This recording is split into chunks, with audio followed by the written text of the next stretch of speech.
Bon, salut tout le monde, on est à la troisième partie des notes de cours sur le chapitre 6 dans les statistiques. On va voir les mesures de position. Donc, qu'est-ce que c'est les mesures de position? Bien, en gros, si vous prenez le temps de lire ça en appuyant sur pause, là, euh, vous allez découvrir que on cherche à se positionner par rapport à tout l'ensemble de notre distribution. Donc, nous autres, on est où là-dedans? Là? Donc, soit que c'est nous qu'on cherche à se positionner ou dans les problèmes, souvent on va chercher à positionner une telle personne. Donc, est-ce qu'elle est bien positionnée dans toute la distribution? Est-ce qu'elle est bonne? Est-ce qu'elle n'est pas bonne? Donc, ça sert à ça. Maintenant, ce qu'on utilise, nous, au secondaire 4, pour ça, c'est le rang centile. Donc, le rang centile, qu'est-ce qui arrive avec ça?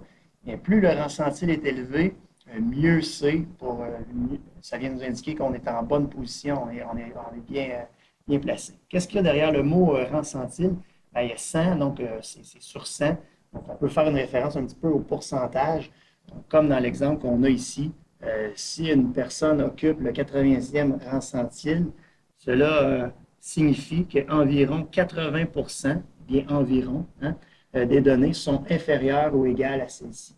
Donc, 80% du monde de la distribution qui sont comme soit égales à elle ou en dessous de elle. Comment on fait pour calculer ça? On a notre formule, donc je vous suggère de la souligner. Donc, le rang centile. Rang centile, c'est R avec un 100 en indice. De telle donnée, le X qui est à côté, c'est de telle donnée, divisé par 100. C'est ça notre formule.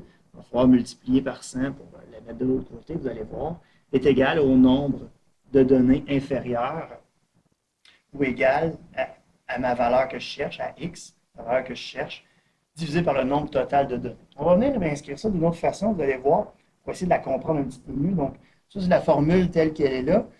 Mathématiquement, on va mettre, on va comme faire un petit peu de jargon, là, on va essayer de changer ces mots-là pour mieux la comprendre. Alors, pour écrire ça, on va avoir, descendre un petit peu, on va faire les exemples pour réussir à comprendre le tout. Donc, on va regarder la formule qui est ici du rang centile. Donc, si j'ai dit le rang centile de moi, ça veut dire moi, je me positionne comment par rapport aux autres, ou le rang centile de, ça pourrait être d'une personne, de la personne du problème. Donc, le X, c'est la valeur de la personne que je regarde, la valeur. On va voir avec l'exemple en bas, égale le numérateur. Ça va être quoi le numérateur? Mais si je regarde ce qui est écrit au numérateur ici, bien, ça va être les personnes, ça veut dire, je regarde moi, je suis positionné où?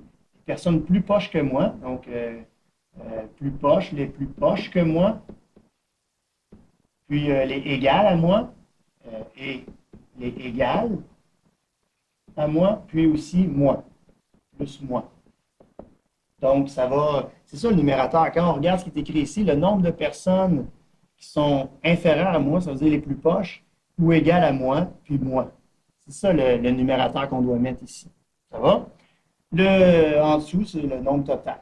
Ça ne change pas, ça va toujours être ça. Pour notre formule, c'est plus simple. Fait que c'est vraiment le numérateur qui fait en sorte qu'on est capable de bien faire cette formule-là. Donc, on regarde combien il y en a des plus poches que moi, combien il y en a des égales à moi, j'additionne tout ça, puis j'oublie pas de m'inclure là-dedans aussi. Quand je dis moi, c'est comme si je faisais semblant que c'est moi qui avais eu cette valeur-là. Quand on va regarder la distribution suivante, avec l'exemple qu'on a ici, la distribution suivante compte 271 données. Ça, c'est important parce que c'est notre total qu'on a ici. Ça va? Donc, il y en a 170 sont inférieurs. Ah, inférieurs, ça veut dire plus poche, à 84. Et 8 sont égales à 84. Donc, on va venir voir qu'est-ce que ça fait dans notre distribution. Est-ce qu'on a tous les chiffres? Non, on voit que ça commence à 22, 23, 23. Ici, on ne sait pas c'est quoi les chiffres qui sont là, mais on sait qu'il y en a 166. Après ça, on voit qu'il y a 83 d'écrits. Ils sont marqués en ordre croissant. Ça veut dire qu'avant 83, c'est des nombres avant 83, puis après 23, c'est des nombres après 23. C'est ce qui est entre les deux pointillés, ça ressemble à ça. Après ça, il y a un 84 ici, un autre 84. Là, on sait qu'il y en a 6 ici. Et il y a 6 quoi? Ah, il y a 6 84, parce que entre les deux, c'est 2 84 comme ça ici. Donc, il y a 6 84 entre les deux. Puis après ça, on voit le nombre 85, et après ça, il y a 90 données. Puis au total, on sait qu'il y a combien de données au total? 271. OK, donc la formule. On cherche le rang centile de quoi ici? On cherche le rang centile de 84. Donc, je vais écrire la formule comme ça. Le rang centile de quelle donnée? 84. Tantôt, là, je pensais ça, tantôt, ici, dans ma formule, j'avais oublié, parce que ici, il y a un divisé par 100. Donc, j'ai oublié de l'écrire. Donc, je pourrais l'écrire en dessous ici, divisé par 100. Mais pour réussir à le trouver, il faut multiplier par 100, parce que je veux avoir juste ça d'isolé, moi, dans ma formule. Donc, pour enlever le divisé par 100, on ferait fois 100 à côté ici. Ça viendrait de l'enlever.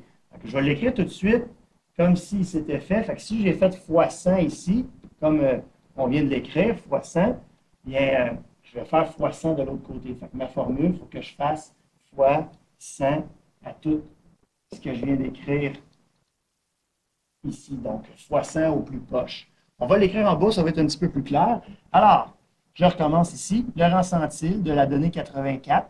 OK. Il y en a combien des plus proches que 84, des égales à 84? Ça, il faut que je mette en haut.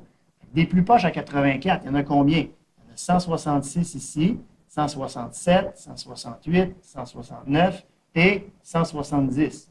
Donc, il y en a 170 des plus proches que moi. Plus, il y en a combien des 84? Il y en a 6, il y en a 6, 7, 8. Il y en a 8. Puis, moi, j'ai 84. Est-ce que je suis inclus dans un de ces 8-là ici? Un de ces 8-là, oui, je suis inclus dans un de ces 8-là. Donc, je suis déjà inclus. Divisé par combien?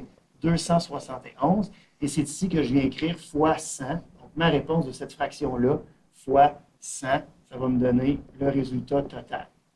Alors, j'y vais. Combien ça donne en haut? Ça donne 178. 178 divisé par 271. OK, fois 100, cette réponse-là me donne le rang centile. On va venir calculer ça. On a 65,68, puis un 2 après. Maintenant, ce qui est vraiment important ici, quand on cherche le rang centile, il faut toujours faire ça. On arrondit toujours cette valeur à l'unité supérieure. Ah, l'unité supérieure, ça veut dire que ben, là, c'est 65 point quelque chose, point 68. Ben, ça veut dire que je monte cette valeur-là à 66. Donc, je termine en disant, donc, c'est le 66e rang centile.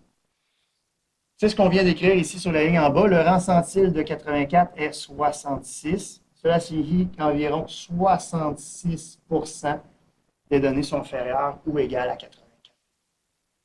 Maintenant, on va faire le chemin inverse. Et ça arrive dans certaines questions en secondaire 4 qu'on te pose. Le chemin inverse, ça veut dire quoi ça? C'est que là, je cherche la donnée qui occupe le rang centile particulier, le rang centile qu'on te donne. Donc, si tu remarques ici, on cherche la donnée. Ça veut dire c'est quelle personne dans la distribution qui occupe le rang centile 66. Alors là, comment on va faire ça? On va faire le calcul. Ça veut dire que je vais marquer mes valeurs où est-ce qu'ils vont dans cette formule-là. La formule qu'on a placée ici. Donc, dans cette formule-là, quelle valeur qui va où? Donc, j'y vais. Je vais descendre un petit peu. Ben, je vais marquer la formule en premier. Le rang centile. Alors, le rang centile, est-ce que je le connais? Cette valeur-là ici. Est-ce que je le connais, le rang centile? Bien sûr, je le connais. C'est celui-là ici. Alors, je vais inscrire 66 sur 100 est égal à, j'ai combien de données, moi, dans toute ma distribution? J'en ai 271. C'est mon total ici que je viens d'avoir, que je viens d'inscrire, 271. Ça, c'était 66. Ça, c'était 100. Il me reste juste ça à inscrire. Bien, c'est normal, c'est la valeur que je cherche. C'est quelle position qu'elle occupe, la personne qui a un rang centile de 66. Alors, je vais faire ce calcul-là. On va regarder qu'est-ce que ça donne. Alors, ce calcul-là, qu'est-ce que ça donne? Bien, c'est comme un produit des extrêmes est égal au produit des moyens. Donc, x va être égal à 66 multiplié par 271 divisé par 100. Et là, qu'est-ce que ça donne? Ça me donne la position. Alors, on va calculer ça. Ça va donner quelle position? On a la position 178,86. Maintenant, c'est un nombre à virgule, encore une fois. Là, on a fait le chemin inverse. Vous vous rappelez? On a fait le chemin inverse. Si on fait le chemin inverse, tantôt on arrondissait supérieur. Là, cette fois-ci, on doit arrondir inférieur. Donc, on va venir écrire ici, puisque c'est 178,86, donc on est à la 178e position. C'est une position dans ma distribution. Ah, si c'est ma position, on va regarder ici, la donnée recherchée occupe la 178e position de la distribution. Sa valeur est, on a déjà marqué la réponse, est 84. Ben oui, parce que c'était comme la même chose que tantôt, mais si ça, il faudrait que je l'écrive normalement. C'est quoi sa valeur? Il faudrait que je la trouve. Comment on ferait pour trouver 84? Il faudrait que j'aille voir cette position-là de 178e. Alors, j'y vais avec mon crayon rouge. Ça, c'est la position 1, position 2, 3. Et là, je m'en vais. 166 qu'on a ici. 166 plus 3, ça fait 169, plus les trois premières. 169. Là, ici, je suis rendu à la 170e position. 171e. 171e plus 6, ça fait 177e position, plus les 6 ici. Puis là, j'arrive ici. 178e, elle est ici. La 178e position, elle est là. Quelle est sa valeur? 84. C'est comme ça que je viens voir. C'est quoi? Elle a eu combien la personne qui est à la 178e position? Elle a eu 84. Ça ressemble à ça ici pour ce qui est de trouver le rang centile et trouver c'est quoi la valeur de la personne qui a un rang centile de 66, comme dans l'exemple ici. Quand on va aller de l'autre côté, on va faire un autre exemple de l'autre côté. Juste avant, on fait juste une petite remarque ici que s'il y a deux personnes qui ont la même valeur, bien, c'est sûr qu'ils ont le même rang centile, parce qu'ils ont la même valeur. C'est logique. Alors, de l'autre côté, qu'est-ce qu'on a de l'autre côté? On a des exemples, des exercices. Donc, la première partie, on dit voici deux séries de données qui sont énumérées ou représentées par un diagramme à tige et à feuille. On dit ici calcule la moyenne de distribution, puis ici calcule l'écart moyen. Ça, on a fait ça dans l'autre vidéo. Ce que j'aimerais que tu fasses, c'est que tu appuies sur pause, tu essaies de les faire maintenant et tu viennes voir si tu as fait les bons calculs. Donc, appuie sur pause maintenant et fais les calculs de ces deux choses-là à l'aide de ce que tu as appris dans la vidéo précédente.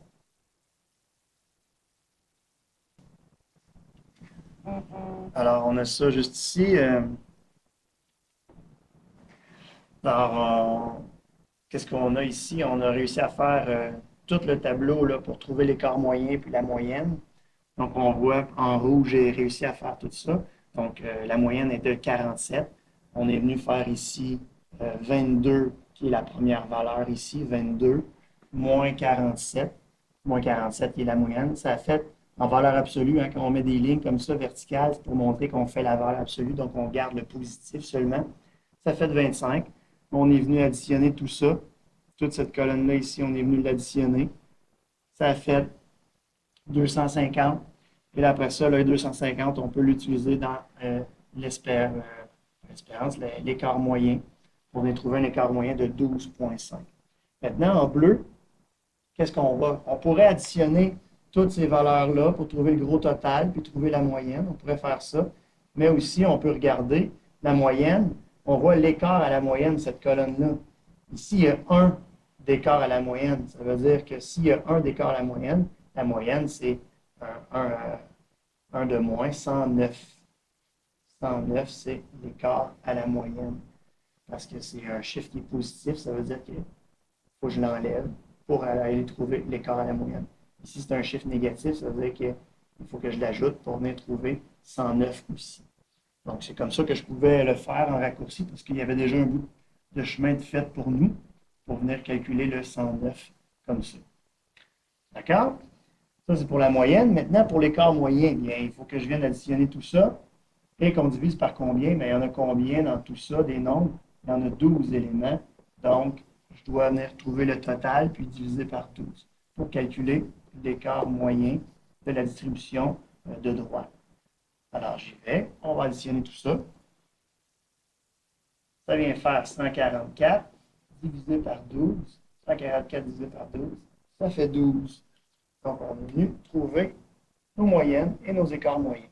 Maintenant, ce qui a rapport beaucoup plus à notre section de notes de cours ici, c'est-à-dire le rang centile, on va regarder ici, c'est pour chaque distribution, détermine le rang centile de la dixième plus petite donnée.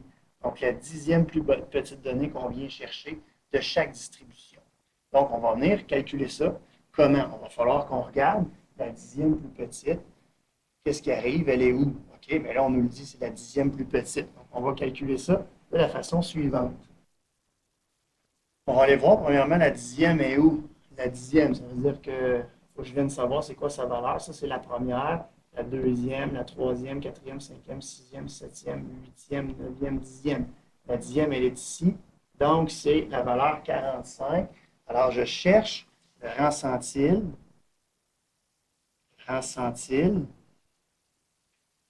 de la valeur 45. Alors, il y en a combien des plus poches à 45 et des égales à 45? Alors, je m'en vais voir ça. Des plus poches, il y en a 9, puis des égales, il y a 45, il est tout seul. Il y a juste lui. Donc, ça fait 10. Il y en a combien en tout des valeurs? Bien, tantôt, on l'avait calculé pour calculer la moyenne. Il y en a 20. Donc, 20 divisé par 10. Puis, on n'oublie pas fois 100 parce qu'on cherche le rang centile. Donc, tout ça, ça fait quoi? Ça fait 50. C'est un rang centile de 50 pour cette valeur-là, pour la dixième plus petite. Dans l'autre sens, la dixième plus petite, ça c'est la première, la deuxième, troisième, quatrième, cinquième, sixième, septième, huitième, neuvième, dixième. Dans la dixième, elle est ici, 124. Alors, je m'en viens voir ici, pour ce qui est en rouge, le rang centile de la donnée 124, qui se retrouve avec la dixième plus petite. 10 sur combien? Sur 12. Parce qu'il y en a 12 dans cette distribution-là, fois 100. Ça me donne quoi, ça? Et on va venir calculer ça. 83,3 périodiques. On n'oublie pas, le numéro en bleu, on n'a pas eu à arrondir, mais le numéro en rouge, on a arrondi, et on a arrondi à l'unité supérieure. Là, même si c'est un virgule 3, c'est pas en haut de 5, mais dans cette formule-là, il faut arrondir en haut de toute façon, peu importe. Même si on avait virgule 03, 04, 0008, on aurait virgule 008, il faudrait arrondir en haut. Donc, on écrit le rang centile, c'est 84. C'est comme ça qu'on vient arrondir à l'unité supérieure. Fait que si on regarde, on a un meilleur rang centile du côté du rouge que du côté du bleu. On a un meilleur rang centile, c'est une meilleure position, la dixième plus petite, parce qu'il y a moins de données du côté des rouges, donc ça a donné une meilleure position. Trouvez la donnée qui occupe le 25e rang centile. Donc là, cette fois-ci, on va aller du côté en bleu, le 25e rang centile. Donc, je connais le rang centile, 25 sur 100 est égal à mon nombre de données total, il y en a 20. Et là, je cherche la valeur qui va aller ici, c'est la position qu'elle occupe. Donc, si je regarde ça, qu'est-ce qui va arriver? Mon X, ça va donner 20 fois 25 divisé par 100. Alors, ça donne quoi, ça, comme position? On va aller regarder ça, on va calculer ça. 5. On n'a pas de nombre à virgule, pas besoin d'arrondir à l'unité inférieure, ça donne 5. C'est la cinquième position. Donc, c'est quoi sa valeur? Pas la valeur qu'elle a. Donc, pour trouver la valeur, il faut que j'aille compter la cinquième donnée. Donc, je retourne à ma distribution. Là, je vais aller compter la cinquième donnée. Alors, j'y vais. La première est là. Ça, c'est la première. Deuxième, troisième, quatrième, cinquième. Ah, la cinquième, elle a comme chiffre 31. C'est ça, la cinquième position. Alors, je vais venir voir ça. Je vais écrire ça, la cinquième position. Donc, un résultat de 31. J'ai tout fait ça en bleu, mais j'aurais dû le faire en rouge. Je vais inverser pour ce numéro-là. C'est pas plus grave que ça. Alors, je vais venir maintenant calculer du côté en rouge le rang qui occupe la 25e rang centile. Alors, j'y vais, c'est 25 sur 100, encore une fois, parce que c'est la même chose. Mais cette fois-ci, je cherche la donnée parmi les 12, parce que de ce côté-là, j'ai 12 comme valeur de ce côté-là. Alors, Qu'est-ce que ça va faire maintenant? Ça veut dire que mon x va être égal à quoi? Je te laisse essayer de le calculer. Trouve la réponse ici, puis viens voir le résultat après. Essaie de trouver toi-même la donnée, la valeur de la donnée avec la position. Calcule ça, puis sur pause, puis viens voir si tu as la bonne réponse. Alors voilà, ça fait une troisième position. On vient compter en haut dans la distribution. 1, 2, 3. Ça veut dire que le résultat, c'est 98 comme résultat total. Maintenant, le dernier numéro, essaie de le lire. Regarde combien il y en a des plus poches, puis des égales à toi, puis il y a toi aussi. Essaie de placer tout ça pour trouver ton rang centile. Chose que tu pourrais faire si tu fais une course de 5 km, par exemple, ou une course à obstacle à ton école. Tu pourrais essayer de savoir, toi, c'est quoi ton rang centile par rapport aux autres dans une course. Ici, c'est un saut à hauteur. Fait que regarde s'il y en a des égales à lui, des plus poches que lui, viens trouver le rang centile de la personne. Alors, appuie sur pause, puis regarde et si tu es capable de le trouver, viens voir la réponse tout de suite après. Alors, voilà ce que ça donne. On a les plus poches ici. Il y en avait 53 plus poches. Il y avait moi. Il y avait les égales à moi. Il y avait les meilleurs que moi. Je suis venu placer ça. Tout ça, ça fait un total de 70. Donc, il faut que je regarde combien ça fait plus poche que moi. Il y en a 53, plus moi 54, plus les 4 égales 58. C'est ça qu'on est venu inscrire ici. Divisé par 70 fois 100, fait 82,85. Donc, on arrondit à l'unité supérieure, 83. C'est ça notre rang centile. 83, c'est plus proche de 100, donc c'est très bon. Si ça avait donné un rang centile de 46, ça veut dire que je n'étais pas dans les meilleurs, j'étais en dessous de la moitié. Ça n'aurait pas été très bon. Mais 83, c'est bon. Ça veut dire que Patrick, il est quand même bien positionné. C'est ce que tu peux faire pour ta course aussi, pour savoir comment tu es positionné. Excellent, c'est ce qui met fin à ces notes de cours-là sur le rang centile. Allez voir le dernier vidéo pour finir tes notes de cours. Salut!